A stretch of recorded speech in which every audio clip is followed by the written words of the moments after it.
Bienvenidos a este viaje a través del tiempo. En este video veremos quién era John Dillinger. Acompáñanos en este recorrido y descubre los misterios y maravillas de esta era histórica. Pero antes, no olvides suscribirte, es gratis. John Herbert Dillinger fue un gángster estadounidense durante la Gran Depresión y estuvo al mando de la banda Dillinger, acusada de robar 24 bancos y 4 comisarías de policía. John Dillinger nació el 22 de junio de 1903 en Cooper Street, Indianápolis, Indiana, y era el menor de los dos hijos de John Wilson Dillinger y Mary Ellen Molly Lancaster. El padre de Dillinger era tendero de profesión y, según se informa, un hombre muy duro y firme en su disciplina. La hermana mayor de Dillinger, Audrey, nació en 1889 y Molly, la madre, murió en 1907, justo antes de su cuarto cumpleaños. Cuando era adolescente, Dillinger se metía frecuentemente en problemas por peleas y pequeños robos. También se destacó por su personalidad desconcertante y por intimidar a los niños más pequeños. John dejaría la escuela para trabajar en un taller mecánico de Indianápolis. Su padre temía que la ciudad estuviera corrompiendo a su hijo, lo que le impulsó a trasladar a la familia a Morrisville, Indiana, en 1921. El comportamiento salvaje y rebelde de Dillinger no cambió, a pesar de su nueva vida rural. En 1922 sería arrestado por el robo de un automóvil y la relación con su padre se deterioró. En 1923, los problemas de Dillinger lo llevaron a alistarse en la Marina de los Estados Unidos, donde ejerció como suboficial reparador de maquinaria de tercera clase, asignado a bordo del acorazado USS Utah, pero desertaría unos meses más tarde cuando su barco estaba atracado en Boston. John finalmente sería dado de baja en la Marina deshonrosamente. Dillinger regresó a Morrisville, donde conoció a Beryl Ethel Hovius, y ambos se casarían el 12 de abril de 1924. John intentó sentar cabeza, pero tuvo multitud de dificultades y, viéndose incapaz de encontrar trabajo, comenzó a planear un robo con su amigo, el ex convicto Ed Singleton, y los dos robarían una tienda de comestibles local, llevándose $50 como botín.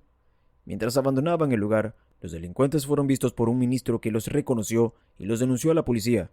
Durante el robo, Dillinger había golpeado a una víctima en la cabeza con un cerrojo envuelto en una tela y también llevaba un arma que, aunque se disparó, no alcanzó a nadie. Los dos hombres serían arrestados al día siguiente. Dillinger fue declarado culpable de asalto y agresión con intención de robar y conspiración para cometer un delito grave. John esperaba una sentencia de libertad condicional indulgente, pero en cambio sería sentenciado a entre 10 y 20 años de prisión por sus crímenes. Encarcelado en el Reformatorio de Indiana y la Prisión Estatal de Indiana de 1924 a 1933, Dillinger desarrolló un estilo de vida criminal. A su ingreso en prisión, se le citó diciendo: «Cuando salga de aquí, seré el bastardo más malo que jamás hayáis visto». Su examen físico en la prisión mostró que tenía gonorrea y el tratamiento que se aplicaba para esta afección era muy doloroso. John se volvió un tipo resentido contra la sociedad debido a su larga sentencia de prisión y se hizo amigo de otros criminales, incluidos los experimentados ladrones de bancos Harry Pitt Pierpont, Charles Mackley, Russell Clark y Homer Van Meter, quienes le enseñarían cómo convertirse en un exitoso delincuente. Los hombres planearían atracos que cometerían poco después de ser liberados. Dillinger también estudió el meticuloso sistema de robo de bancos de Herman Lamb y lo utilizó ampliamente a lo largo de su carrera criminal. El 10 de mayo de 1933, después de cumplir 9 años y medio, Dillinger sería puesto en libertad condicional. Liberado en el apogeo de la Gran Depresión, Dillinger, con pocas perspectivas de encontrar empleo, volvió inmediatamente a la delincuencia. El 21 de junio de 1933, robó su primer banco, robando $10,000 del New Carlisle National Bank. El 14 de agosto, Dillinger robó un banco en Bluffton, Ohio. Rastreado por la policía de Dayton, Ohio, fue capturado y luego trasladado a la cárcel del condado de Allen, en Lima, para ser acusado en relación con el robo de Bluffton. Después de registrarlo, antes de encarcelarlo, la policía descubrió un documento que parecía ser un plan de fuga de la prisión y exigieron a Dillinger que les dijera qué significaba el documento, pero este se negó. Anteriormente, mientras estaba en prisión, Dillinger había ayudado a concebir un plan para permitir la fuga de Pierpont, Clark y otras 6 personas que había conocido mientras estaba en prisión. Dillinger hizo que amigos contrabandearan armas en sus celdas, que utilizarían para escapar 4 días después de la captura de Dillinger. El grupo que se formó, conocido como la primera banda Dillinger, estaba formado por Pierpont, Clark, Mackley, Ed Shows, Harry Copeland y John Red Hamilton, miembro de la banda Herman Lamb. El 12 de octubre de 1933, Pierpont, Clark y Mackley llegaron a Lima, donde se hicieron pasar por agentes de la Policía Estatal de Indiana, alegando que habían venido a extraditar a Dillinger a Indiana. Cuando el sheriff Jesse Sarver les pidió sus credenciales, Pierpont lo mató a tiros y luego liberó a Dillinger de su celda. Los 4 hombres escaparon de regreso a Indiana, donde se reunieron al resto de la pandilla. Se sabe que la Dillinger Gang fue la autora de 12 robos a bancos separados entre el 21 de junio de 1933 y el 30 de junio de 1934. El 25 de enero de 1934, Dillinger y su banda serían capturados en Tucson, Arizona. John fue extraditado a Indiana y escoltado de regreso por Matt Leach, el jefe de la Policía Estatal de Indiana. Dillinger sería llevado a la cárcel del condado de Lake en Crow Point, Indiana, y encarcelado por cargos de asesinato de un policía que murió durante un robo a un banco por parte de la banda de Dillinger en East Chicago, Indiana, el 15 de enero de 1934. La policía local de la zona se jactaba en los periódicos de que la cárcel era a prueba de fugas y que además habían colocado guardias adicionales como medida de precaución. Sin embargo, el sábado 3 de marzo de 1934, Dillinger pudo escaparse durante los ejercicios matutinos con otros 15 reclusos. Dillinger sacó una pistola, tomó por sorpresa a los agentes y guardias y pudo abandonar las instalaciones sin disparar ni un solo tiro. Posteriormente, los archivos del FBI indicarían que Dillinger usó una pistola falsa tallada usando una navaja de afeitar y algunos estantes de su celda. Dillinger fue acusado por un gran jurado y la Oficina de Investigaciones, un precursor de la Oficina Federal de Investigaciones, organizó una persecución a nivel nacional contra él. Apenas unas horas después de su fuga de la cárcel del condado de Lake, Dillinger se reunió con su novia Evelyn Billy Frechette. Evelyn Billy Frechette conoció a John Dillinger en octubre de 1933 y ambos mantenían una relación desde noviembre de 1933. Según el posterior testimonio de Frechette en el juicio, Dillinger se quedó con ella durante casi 2 semanas. Los dos habían viajado a las ciudades gemelas y se habían alojado en Santa Monica Apartments, Minneapolis, Minnesota, donde permanecieron durante 15 días. Allí, Dillinger conocería a John Red Hamilton y los dos formaron una nueva pandilla compuesta por la pandilla de Babyface Nelson, incluidos Nelson, Homer Van Meter, Tommy Carroll y Eddie Green. 3 días después de la fuga de Dillinger de Crow Point, la nueva banda robaría un banco en Sioux Falls, Dakota del Sur, y una semana después, robaron el First National Bank en Manson City, Iowa. El domingo 8 de abril, los Dillinger disfrutaron de un picnic familiar mientras el FBI vigilaba la granja cercana. Posteriormente, esa misma tarde, sospechando de que estaban siendo vigilados por los agentes G. Leigh Geraghty y T.G. Donegan, que circulaban por las cercanías de incógnito en su automóvil, el grupo se fue en autos separados. Billy Frechette conducía el nuevo Ford V8 de John, con 2 de las sobrinas de este, Mary Hancock, en el asiento delantero y Alberta Hancock en el trasero. Dillinger estaba tumbado en el suelo del coche. Más tarde, sería visto por Donegan y Geraghty, pero no fue reconocido. Finalmente, conduciendo el V8, Dillinger y Billy se dirigieron a Chicago. Si te está gustando el video, no olvides darle like y suscribirte. La tarde siguiente, lunes 9 de abril, Dillinger tenía una cita en una taberna en el 416 North State Street. Al presentir problemas, Billy entraría primero en solitario y los agentes lo arrestaron de inmediato, pero esta se negó a revelar el paradero de Dillinger. Dillinger, que estaba esperando en su coche fuera de la taberna, se fue de allí sin ser visto. John y Billy nunca volverían a verse. Dillinger se desanimó mucho después de que arrestaron a Billy y estaba decidido a rescatarla. Los otros pandilleros trataron de disuadirlo, pero sería Van Meter quien lo animó diciéndole que sabía dónde podían encontrar chalecos antibalas. Ese viernes por la mañana, Dillinger y Van Meter tomaron como rehén al oficial de policía de Varsovia, Indiana, Judd Pittenger. Llevaron a Pittenger a punta de pistola hasta la comisaría, donde robaron varias armas más y chalecos antibalas. Después de separarse, Dillinger reconoció a Hamilton, que se estaba recuperando del robo de Mason City, y los dos viajaron a la península superior de Michigan, donde visitaron a la hermana de Hamilton, Anna Steve. El domingo 22 de abril por la mañana, la oficina de policía recibió una llamada telefónica indicando que John Dillinger y varios de sus cómplices estaban escondidos en un pequeño albergue de vacaciones llamado Little Bohemia, cerca de lo que hoy es Manitowish Waters, Wisconsin.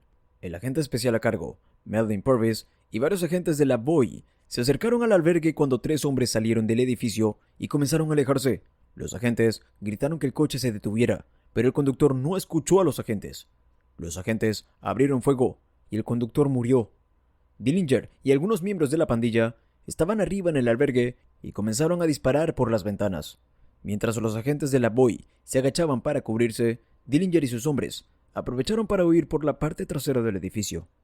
En julio de 1934, Dillinger estaba fugado y los agentes federales no tenían ninguna información sobre su paradero.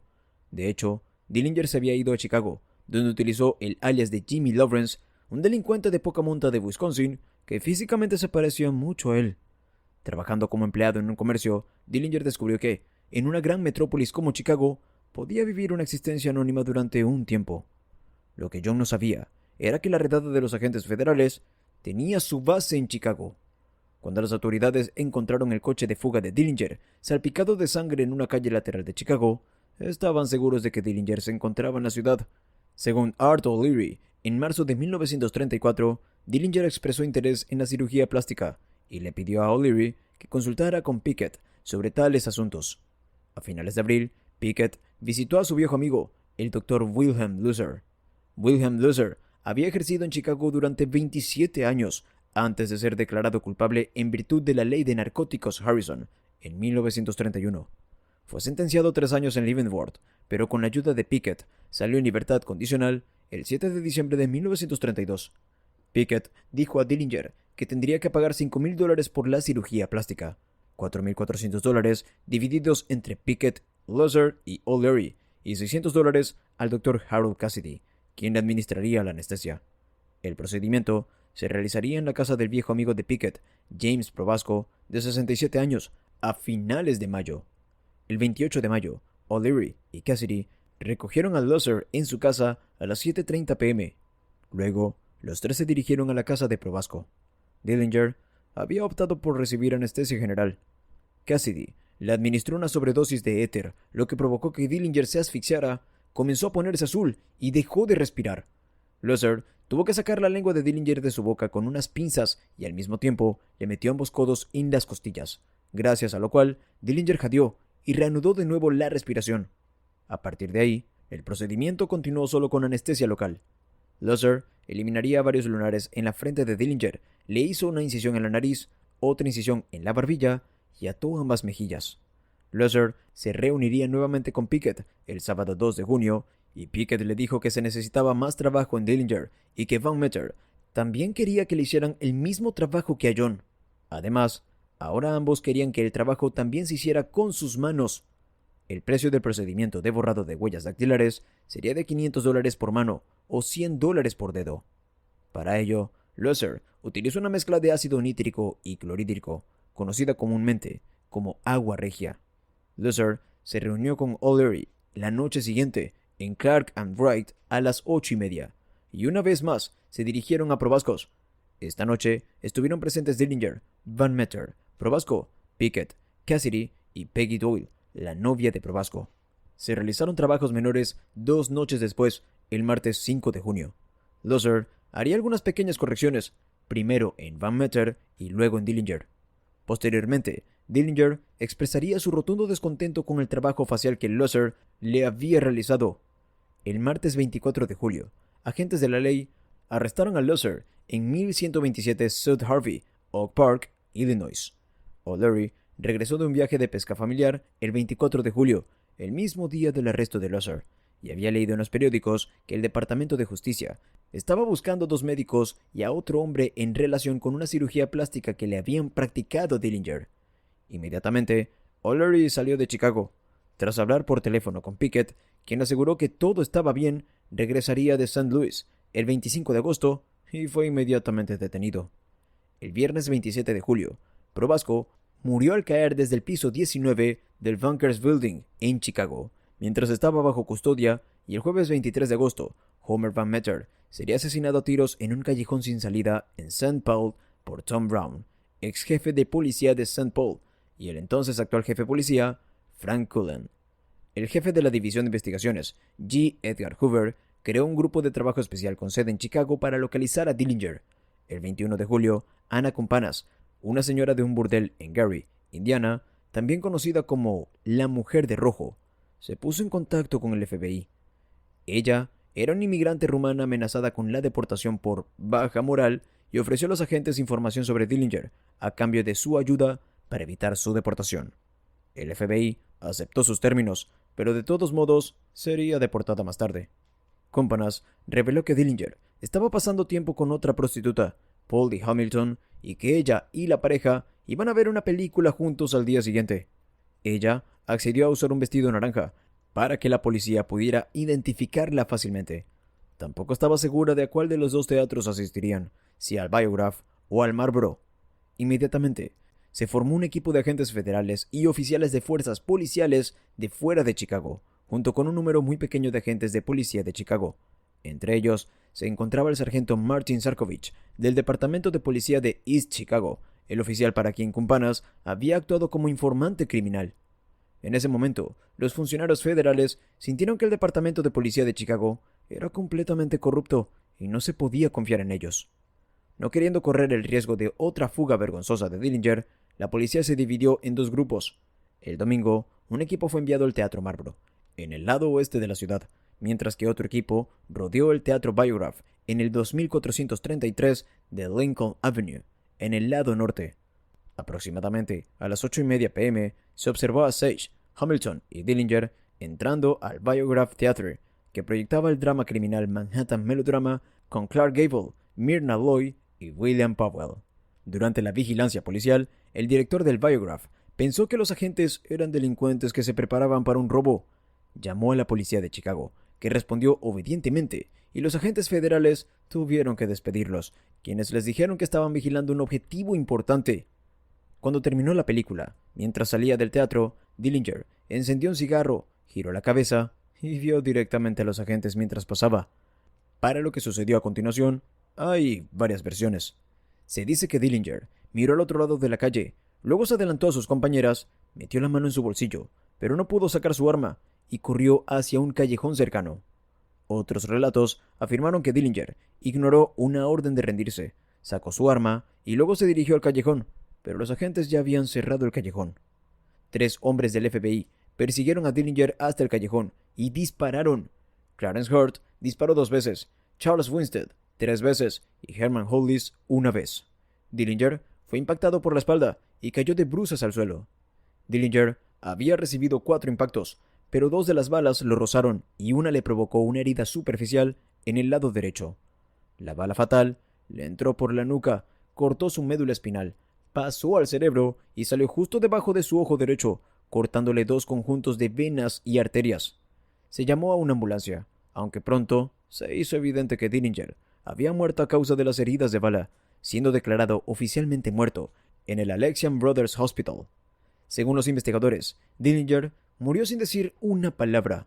Más tarde, se pensó que fue Winstead quien había disparado el tiro fatal y, como consecuencia, recibió una carta personal de elogio de G. Edgar Hoover. Según un informe del New York Times, del día siguiente, Dillinger fue asesinado a tiros por agentes especiales el 22 de julio de 1934, aproximadamente a las 10:40 p.m. Tenía 31 años. Curiosamente, la muerte de Dillinger se produjo solo 2 meses después de la muerte de sus notorios compañeros criminales Bonnie y Clyde.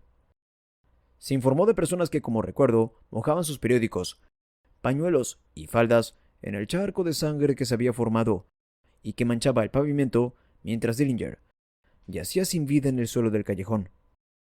El cuerpo de Dillinger estuvo disponible para exhibición pública en la morgue del condado de Cook.